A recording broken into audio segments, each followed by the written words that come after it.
En el corazón de Quito colonial, en el año 1734, se desató una tragedia que marcó para siempre la memoria de la ciudad.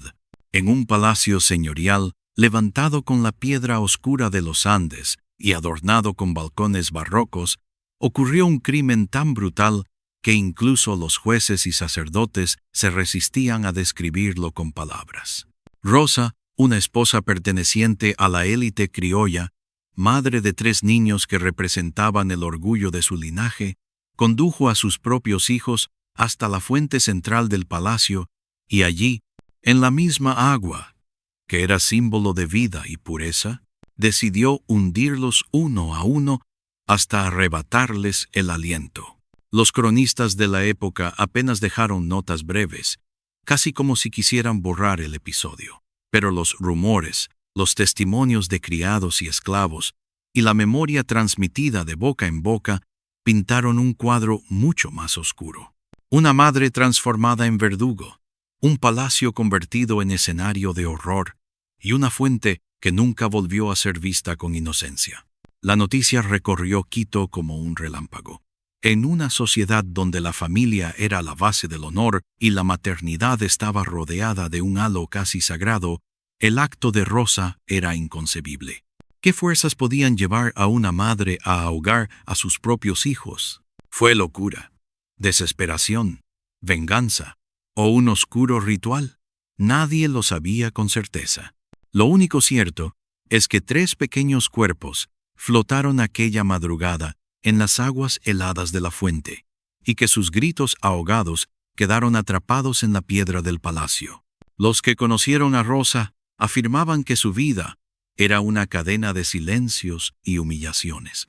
Casada con un funcionario de la corona, vivía entre paredes doradas, pero bajo un yugo invisible. Su esposo, temido por su carácter y respetado por su cargo, era para ella una cárcel viviente. Entre maltratos, desaires y traiciones, Rosa fue encerrándose en sí misma hasta que su dolor se transformó en algo irreconocible. En la Quito de 1734, el crimen se convirtió en mito casi de inmediato. La fuente, que hasta entonces era el orgullo del palacio, comenzó a ser llamada la Fuente Maldita. Los criados aseguraban que, desde aquella noche, al caer la luna, se escuchaban llantos infantiles mezclados con el murmullo del agua. Los vecinos murmuraban que quien se atreviera a beber de ella podía sentir un frío extraño en la garganta, como si manos invisibles intentaran arrastrarlo hacia el fondo. La historia de Rosa no es solo la de un crimen, sino la de una herida profunda en la sociedad colonial. Una herida que revelaba la fragilidad de los muros de poder, el peso del silencio femenino y la sombra de la desesperación que podía habitar incluso en los palacios más fastuosos. Hoy, casi 3 siglos después, su nombre todavía provoca escalofríos. Rosa de Quito, la esposa que ahogó a sus 3 hijos en la fuente del palacio, sigue siendo recordada como una de las figuras más enigmáticas y perturbadoras de la historia colonial de América. En 1734, la ciudad de Quito era un mosaico de contrastes. A simple vista, se presentaba como una joya del barroco andino. Iglesias cubiertas de pan de oro, conventos imponentes, plazas donde se mezclaban procesiones religiosas y pregones de mercaderes. Desde las colinas que rodeaban la ciudad, se veía un mar de tejados rojos y torres de campanarios que parecían rozar el cielo. Para el visitante extranjero, Quito era un espacio de devoción y esplendor, una capital orgullosa en el corazón de la Real Audiencia. Pero detrás de esas fachadas brillantes se escondía una sociedad marcada por jerarquías implacables. Los criollos de familias acomodadas ocupaban los palacios y haciendas, exhibiendo su poder en tertulias, fiestas y ceremonias públicas. Los funcionarios reales, enviados desde España, se paseaban con autoridad, imponiendo leyes y cobrando tributos. El clero ejercía un dominio absoluto sobre las conciencias, vigilando las almas desde los púlpitos y confesiones. Y en la base de la pirámide, indígenas y esclavos sostenían con su trabajo forzado toda esa estructura, invisibles en los registros, imprescindibles en la realidad. En ese mundo de desigualdades nació y creció Rosa. Su familia pertenecía a la élite criolla, lo que significaba que desde niña fue educada para convertirse en esposa, madre y guardiana del honor familiar. Aprendió a leer rezos, a bordar, a comportarse con gracia en los salones. Le inculcaron que su deber supremo era obedecer, callar y mantener la apariencia de perfección, sin importar lo que ocurriera en la intimidad. El matrimonio fue concertado como un pacto político más que como una unión de amor. Su esposo, un funcionario real de gran influencia, veía en Rosa una pieza de prestigio y descendencia. Para él, ella era el rostro impecable de su linaje, la madre de los herederos que perpetuarían su apellido. Pero dentro de los muros del palacio, esa fachada se desmoronaba. El palacio donde vivía la familia se alzaba en el centro de la ciudad, una construcción de piedra y madera que reflejaba la riqueza y el poder de sus dueños. En su patio central brillaba la fuente de mármol, traída desde Cádiz a costa de fortunas y vidas de cargadores.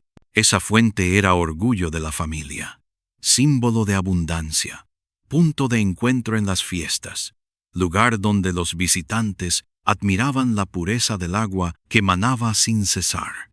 Los criados limpiaban sus bordes a diario, y en las noches de luna el reflejo del agua daba al patio un aire casi místico.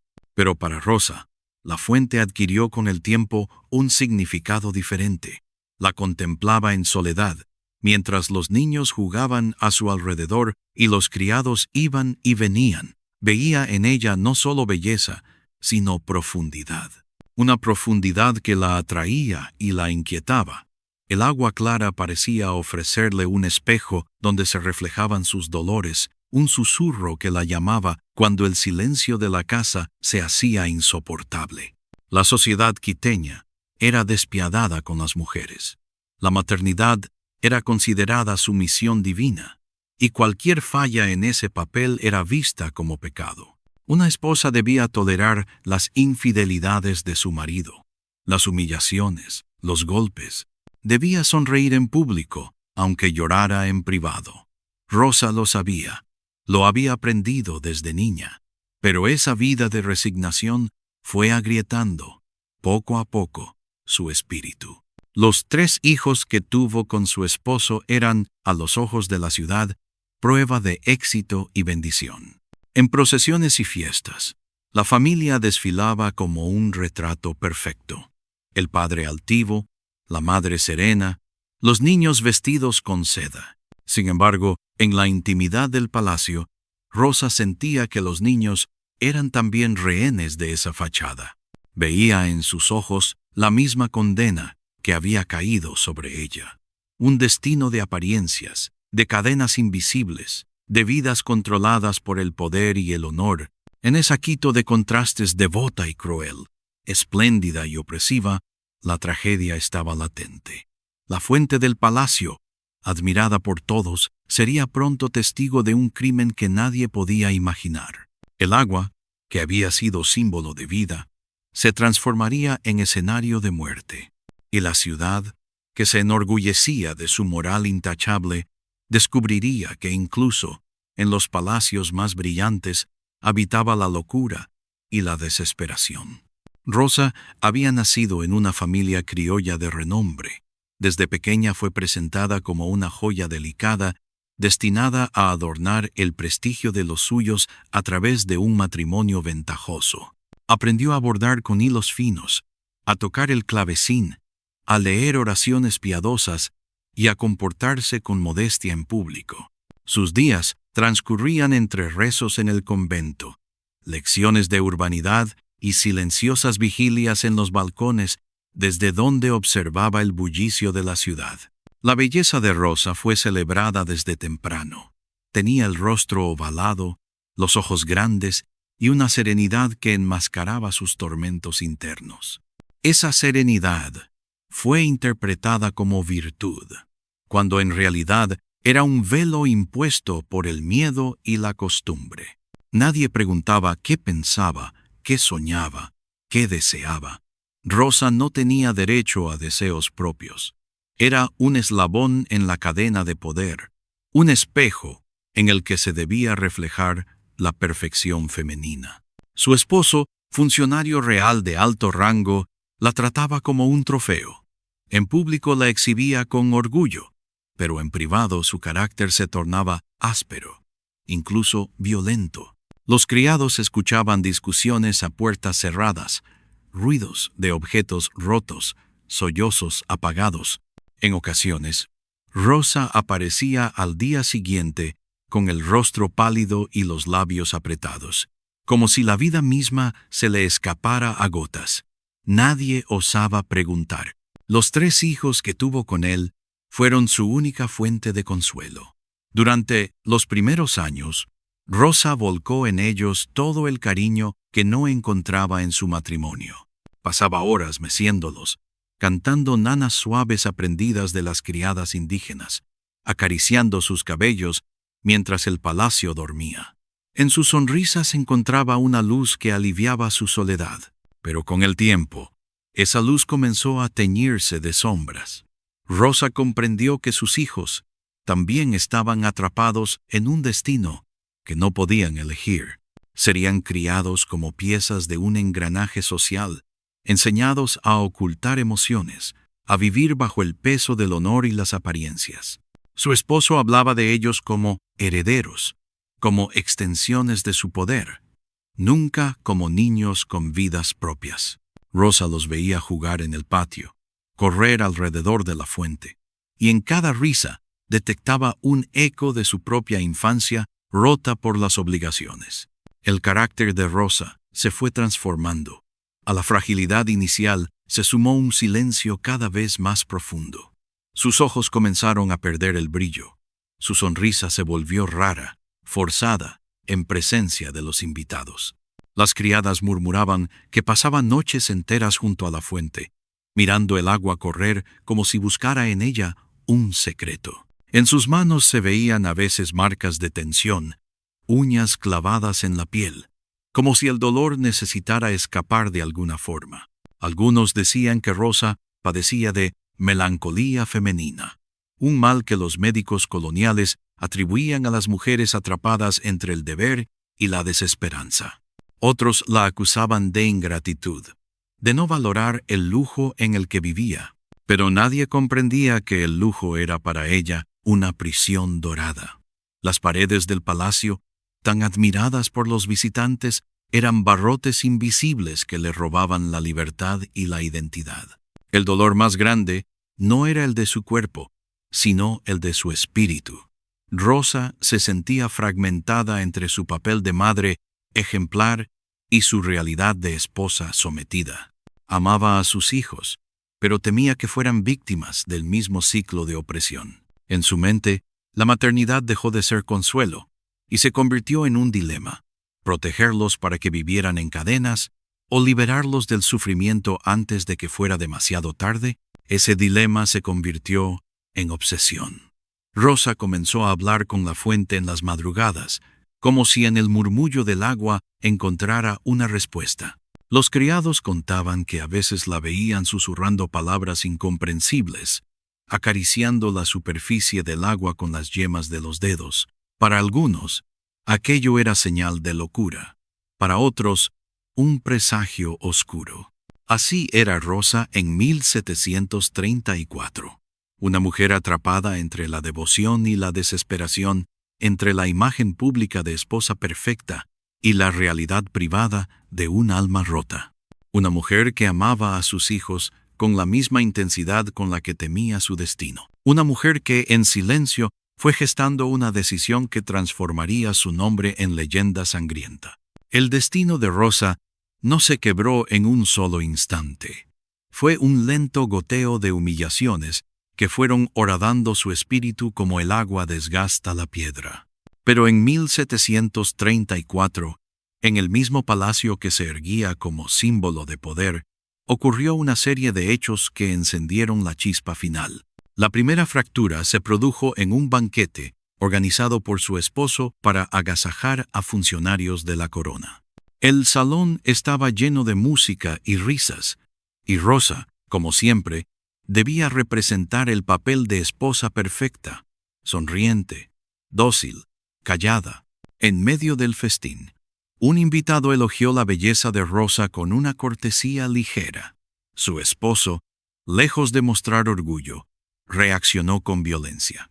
La tomó del brazo con brutalidad, la arrastró hasta un rincón y delante de criados y cortesanos le susurró al oído amenazas cargadas de celos. Luego, sin disimulo, la abofeteó. El murmullo que recorrió el salón fue breve, casi ahogado. Nadie se atrevía a cuestionar al funcionario.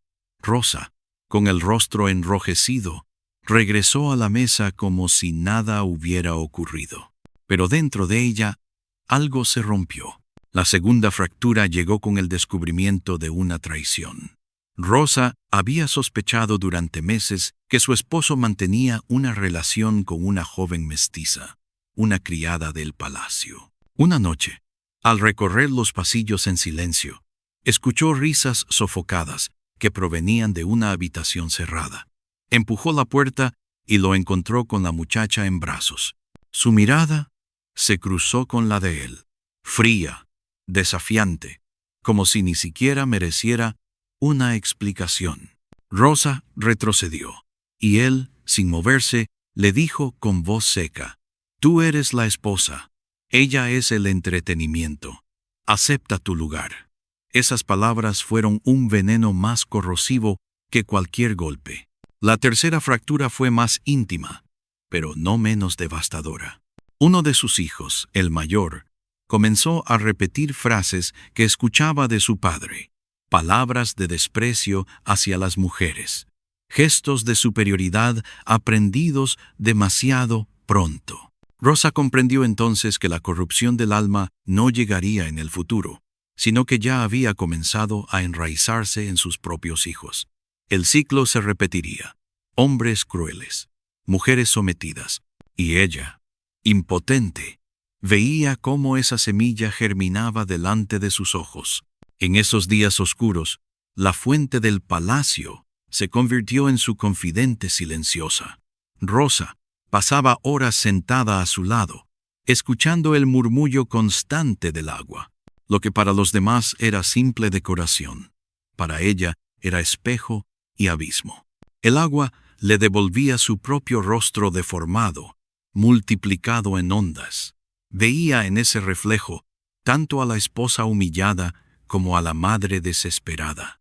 La pureza del agua contrastaba con la podredumbre de su vida, y en esa contradicción empezó a gestarse una idea terrible. Las criadas murmuraban que Rosa hablaba sola frente a la fuente, como si escuchara voces en el murmullo. Decían que a veces extendía la mano y hundía los dedos, quedándose quieta, observando cómo el agua goteaba de su piel.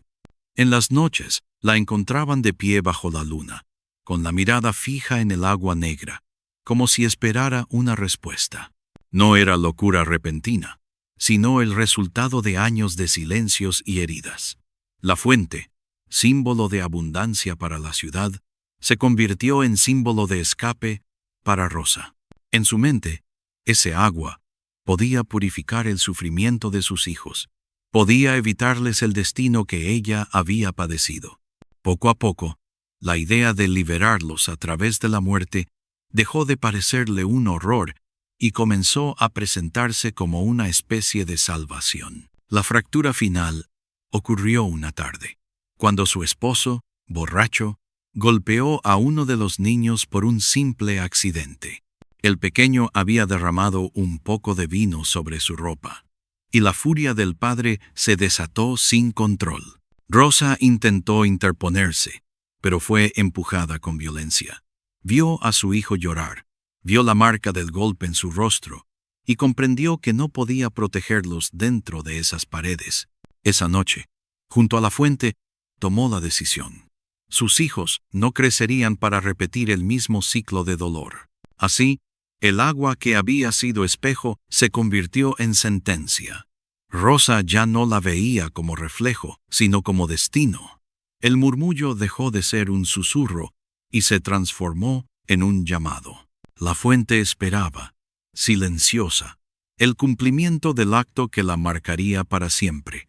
La decisión de Rosa no fue un impulso repentino, sino una resolución que maduró en el silencio de muchas noches. Una vez que la idea había entrado en su mente, se convirtió en una presencia constante, acompañándola como una sombra. En cada comida familiar, en cada paseo por el patio, en cada risa de sus hijos, Rosa escuchaba el eco de la fuente llamándola. Durante el día, seguía cumpliendo con sus deberes de esposa y madre. Sonreía frente a los invitados, guiaba a sus hijos en las oraciones, organizaba a las criadas. Nada en su rostro revelaba lo que se gestaba en su interior. Era como si hubiera aprendido a usar una máscara perfecta, la de la mujer serena, la de la madre devota.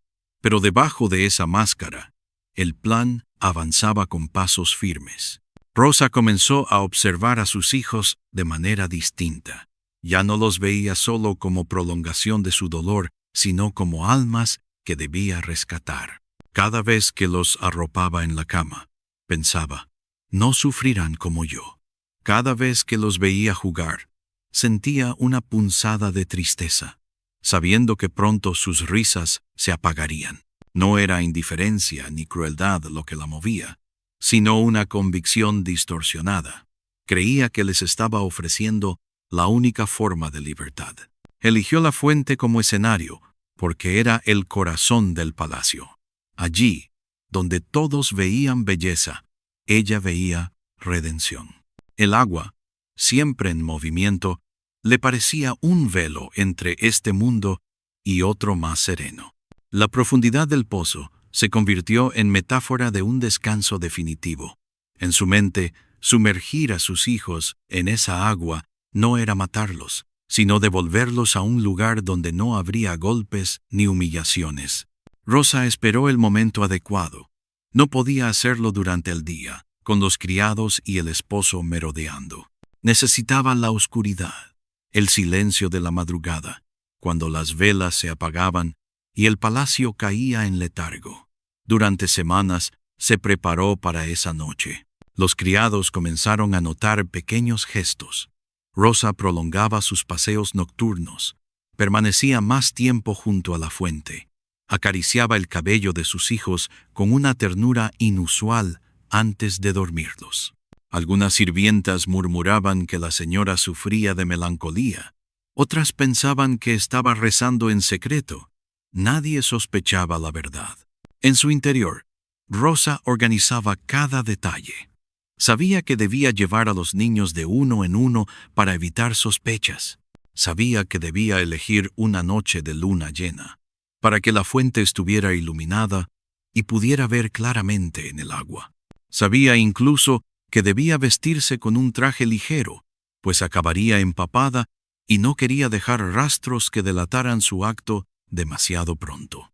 La última noche antes del crimen, Rosa apenas durmió. Se sentó junto a la cama de sus hijos, observándolos respirar. El menor se movía inquieto, murmurando palabras en sueños. El mayor abrazaba una muñeca de trapo que una criada le había regalado. El mediano sonreía entre suspiros. Rosa acarició sus frentes, dejó que las lágrimas corrieran sin intentar detenerlas. Para ella, aquella era una despedida silenciosa. Cuando el palacio quedó en calma, Rosa se levantó. Con pasos suaves, tomó en brazos al menor y lo llevó hasta el patio. La fuente brillaba bajo la luna, como si aguardara el cumplimiento de su destino. Rosa respiró hondo, sintió el peso del niño dormido contra su pecho, y se inclinó sobre el agua. El plan había comenzado. La noche estaba en silencio absoluto. El palacio dormía, los criados en sus cuartos, el esposo ebrio en su habitación. Solo la fuente murmuraba en el patio central, reflejando la luna llena como un espejo roto. Rosa avanzó con pasos firmes, el niño menor en brazos, envuelto todavía en su sueño inocente. El agua brillaba tranquila, como si aguardara. Rosa se arrodilló al borde de la fuente. Durante un instante, dudó. El rostro pequeño de su hijo parecía brillar con pureza, ajeno al destino que lo esperaba. Una lágrima cayó de sus ojos, mezclándose con el agua. Entonces, cerró los párpados y apretó al niño contra su pecho. Con un movimiento lento, lo sumergió en la fuente. Al principio, el niño se agitó, despertando sobresaltado. Sus pequeños brazos golpearon el agua. Su boca buscaba aire que no llegaba. Rosa lo sostuvo con firmeza, con los ojos fijos en el movimiento de la superficie. El murmullo del agua se transformó en un rugido en sus oídos. El cuerpo del niño luchó unos segundos más, hasta que se volvió inerte, flotando bajo sus manos. Rosa lo levantó con delicadeza y lo depositó en el borde de la fuente, su cabello chorreando, sus labios apagados. Su respiración era entrecortada, pero luego se detuvo. El silencio volvió a reinar. Rosa permaneció inmóvil, como petrificada, antes de volver al interior del palacio. Minutos después regresó con el hijo mediano. Este ya estaba despierto y la miraba con ojos somnolientos. ¿A dónde vamos, madre?, preguntó con voz débil. Rosa no respondió. Lo llevó de la mano hasta la fuente. El niño, curioso, se inclinó hacia el agua, y fue entonces cuando Rosa, con un gesto rápido, lo empujó hacia adentro. El niño gritó. Su voz resonó en el patio como un cuchillo. Sus brazos golpeaban el aire, buscaban escapar. Rosa lo sujetó por los hombros y lo hundió sin vacilar. El agua salpicó, mojando su vestido. El grito se transformó en burbujas y luego en silencio. Cuando el cuerpo dejó de moverse, Rosa lo sacó y lo acomodó junto a su hermano. El mayor fue el último. Dormía profundamente, pero despertó cuando su madre lo tomó del brazo. Al llegar al patio, vio los cuerpos de sus hermanos inertes junto a la fuente. Su mirada se llenó de horror. «Madre, no», gritó, intentando escapar. Corrió unos pasos, pero Rosa lo alcanzó. Lo sujetó con fuerza, lo arrastró hacia el agua. El niño luchó desesperado, arañando los brazos de Rosa, suplicando con sollozos. «Madre, por favor», repetía entre lágrimas. Pero Rosa, con el rostro empapado y los ojos enrojecidos, no escuchaba. Lo hundió bajo la superficie, ignorando sus súplicas, ignorando sus patadas. El agua se agitó violentamente, hasta que poco a poco volvió a la calma. Los tres cuerpos yacían ya sin vida junto a la fuente. El patio, iluminado por la luna, parecía un escenario de pesadilla.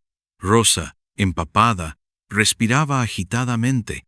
Miró a sus hijos alineados, pálidos, inmóviles. No gritó, no lloró, solo permaneció de pie, observando el agua que ahora parecía más oscura, como si guardara el secreto de lo ocurrido. El tiempo se detuvo. Los minutos pasaban y Rosa no se movía. El murmullo del agua era lo único que llenaba el silencio. En su mente no había arrepentimiento, sino una calma extraña, como si hubiera cumplido con un deber. Había liberado a sus hijos del destino que la había destruido a ella. Así terminó la noche del 1734, con una madre de pie junto a la fuente, y tres cuerpos pequeños sin aliento, bañados por la luz fría de la luna. El amanecer de aquel día en 1734 reveló la tragedia con una crudeza insoportable. Los primeros en descubrir la escena fueron dos criadas que bajaron al patio para recoger agua. Al acercarse a la fuente, sus gritos desgarraron el silencio de la mañana. Tres pequeños cuerpos yacían inmóviles, alineados como estatuas rotas, con el cabello húmedo y la piel azulada. El agua, serena, reflejaba la imagen de los niños muertos como si los retuviera para siempre en su superficie. El palacio se llenó de alaridos. Los criados corrían en todas direcciones, algunos rezando, otros llorando. El esposo de Rosa llegó al patio tambaleante, aún con el vino de la noche anterior en la sangre. Al ver a sus hijos, cayó de rodillas, golpeando el suelo con los puños y profiriendo maldiciones. Luego, sus ojos se dirigieron a Rosa, que permanecía de pie junto a la fuente, empapada, con el vestido pegado al cuerpo. No había huido, no había intentado ocultarse, simplemente observaba el agua con una calma que helaba la sangre. El grito del esposo resonó como sentencia. «¡Bruja! ¡Asesina!», ordenó de inmediato que la encerraran en un cuarto oscuro del palacio. Los soldados llegaron poco después, alertados por los rumores que ya corrían por la ciudad. Rosa fue arrastrada por los pasillos como un trofeo macabro, mientras los criados se persignaban y los vecinos comenzaban a congregarse frente a las puertas. El juicio no tardó en comenzar. Quito entera hablaba del crimen. Las madres horrorizadas evitaban pronunciar su nombre en voz alta, mientras los hombres la describían como un ejemplo de la locura femenina, cuando se aparta de la obediencia. Los clérigos la llamaban sierva del demonio, y los funcionarios españoles exigían una condena rápida para restaurar el orden. En el tribunal, Rosa se mostró tan silenciosa como en la fuente. No lloró, no se defendió. Cuando le preguntaron por qué había ahogado a sus hijos, guardó silencio. Solo en una ocasión abrió los labios, y sus palabras helaron a todos. El agua los guardará mejor que este mundo. Los jueces, consternados, la declararon culpable de infanticidio y brujería. La sentencia fue la horca en la Plaza Mayor, para escarmiento público y para que las mujeres de Quito aprendan a temer a Dios y a sus maridos. El día de la ejecución, la ciudad se agolpó en la plaza. Algunos acudían movidos por la indignación, otros por el morbo, otros por el temor de ver en Rosa un espejo de su propia fragilidad. Los balcones estaban llenos de damas con abanicos, los hombres murmuraban entre dientes, y los niños eran alzados para contemplar el espectáculo. Rosa apareció escoltada por soldados.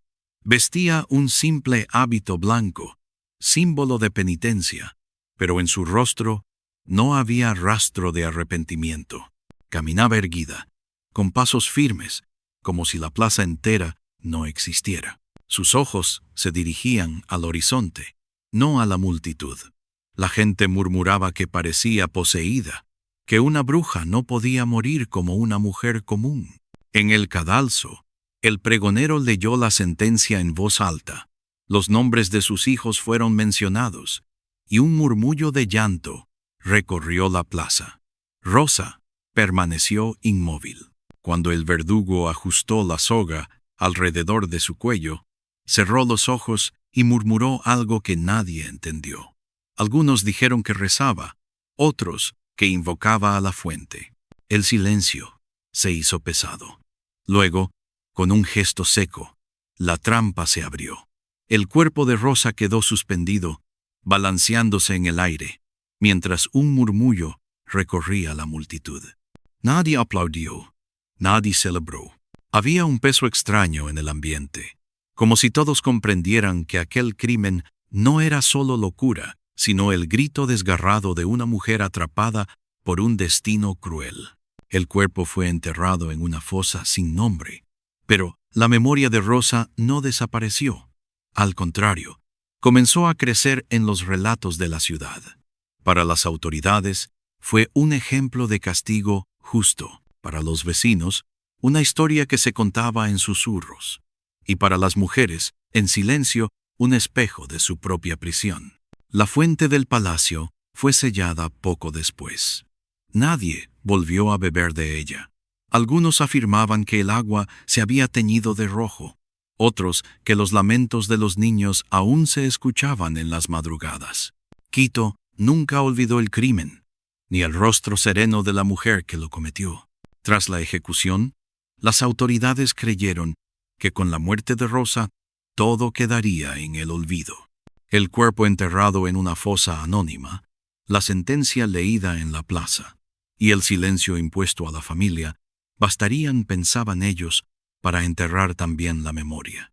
Pero la historia de una madre que ahogó a sus 3 hijos en la fuente del palacio no podía desaparecer tan fácilmente. La fuente se convirtió en el epicentro de la leyenda. Apenas unos días después del crimen, los criados aseguraban escuchar risas infantiles en la madrugada, seguidas de un chapoteo de agua. Otros afirmaban ver sombras pequeñas moviéndose en la superficie, como si los cuerpos de los niños aún jugaran en ella. El rumor se extendió por Quito, y pronto la fuente fue conocida como la Fuente Maldita. Nadie volvió a beber de ella, y quienes se atrevían a acercarse lo hacían con temor, persignándose antes de mirar su interior. Los vecinos comenzaron a contar historias. Decían que cada aniversario del crimen, en la noche más silenciosa, el espíritu de Rosa se aparecía junto a la fuente, vestida de blanco, con los brazos extendidos hacia el agua. Su rostro no mostraba furia, sino una tristeza insondable. Algunos aseguraban haberla visto acariciar la superficie como si buscara a sus hijos. Otros juraban que sus lamentos se mezclaban con el murmullo del agua, pidiendo perdón o tal vez justificando su acto. El agua los guarda mejor que este mundo. La iglesia intentó sofocar la leyenda. Los sacerdotes predicaban que Rosa era ejemplo de pecado, de lo que ocurre cuando una mujer se deja llevar por la desesperación y el demonio. Prohibieron mencionar su nombre en procesiones y sermones. Pero en los hogares, sobre todo entre las mujeres, la historia seguía viva. Algunas la veían como advertencia, otras como reflejo de su propio sufrimiento en matrimonios opresivos. Con el paso de las décadas, la leyenda tomó nuevas formas. Para unos, Rosa era un monstruo, una infanticida castigada con justicia. Para otros, era una víctima de un sistema cruel, una mujer atrapada entre deberes y humillaciones que eligió un acto desesperado para liberar a sus hijos. En los relatos populares, a veces aparecía como fantasma benévolo que protegía a los niños huérfanos. Otras, como espíritu vengativo que castigaba a los hombres crueles. La fuente del palacio fue finalmente sellada con piedras. Pero eso no detuvo las historias. Aún siglos después, los guías de Quito cuentan que en ese lugar, cuando la luna llena ilumina el patio, se escuchan llantos infantiles que parecen provenir de debajo de la tierra. Algunos turistas afirman haber sentido frío intenso al pasar cerca, como si manos invisibles rozaran sus tobillos. En la memoria colectiva, Rosa quedó marcada para siempre. Su nombre se convirtió en susurro prohibido, en leyenda urbana, en advertencia contada a los niños para que no se acercaran solos a las fuentes por la noche. Pero también en secreto se transformó en símbolo de resistencia femenina.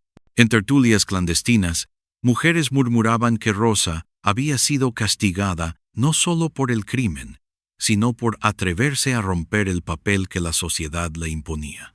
Hoy, más de 2 siglos y medio después, su historia sigue viva. Los cronistas la mencionan como uno de los episodios más oscuros de la Quito colonial. Los escritores la evocan en relatos de terror y en novelas históricas. Y los habitantes de la ciudad, aunque la fuente ya no exista, aún pronuncian su nombre con respeto y miedo. Rosa de Quito no desapareció con la soga que quebró su cuello. Vive en cada relato, en cada eco del agua, en cada sombra que se desliza por los patios coloniales. La mujer que ahogó a sus 3 hijos en la fuente del palacio en 1734 sigue siendo, hasta hoy, uno de los fantasmas más inquietantes de la memoria americana.